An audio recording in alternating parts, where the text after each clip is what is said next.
This is chapter 20 of the miraculous journey of Edward Tulane. How many dancing rabbits have you seen in your life? Bryce said to Edward. I can tell you how many I seen. One. You. That's how you and me are going to make some money. I seen it the last time I was in Memphis.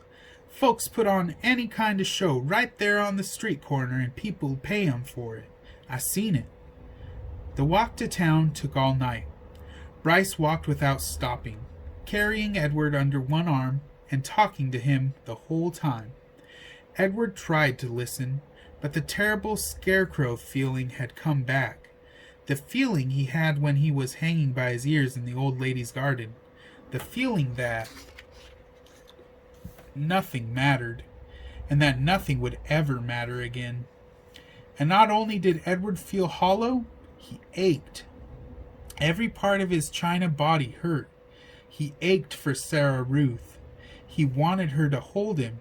He wanted to dance for her. And he did dance, but it was not for Sarah Ruth. Edward danced for strangers on a dirty street corner in Memphis.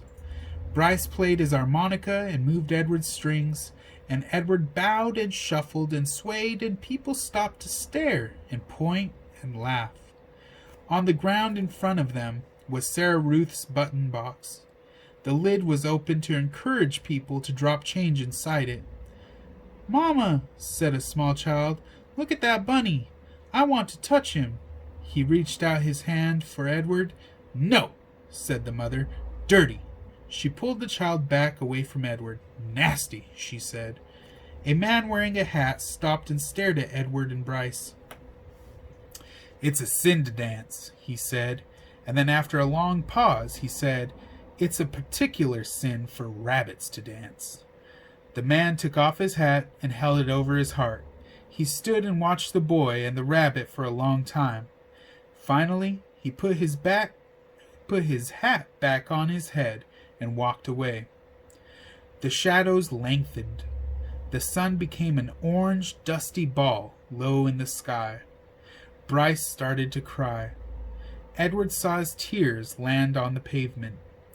But the boy did not stop playing his harmonica. He did not make Edward stop dancing. An old woman leaning on a cane stepped up close to them. She stared at Edward with a deep, dark eyes. "Pellegrina?" thought the dancing rabbit. She nodded at him. "Look at me," he said to her. His arms and legs jerked.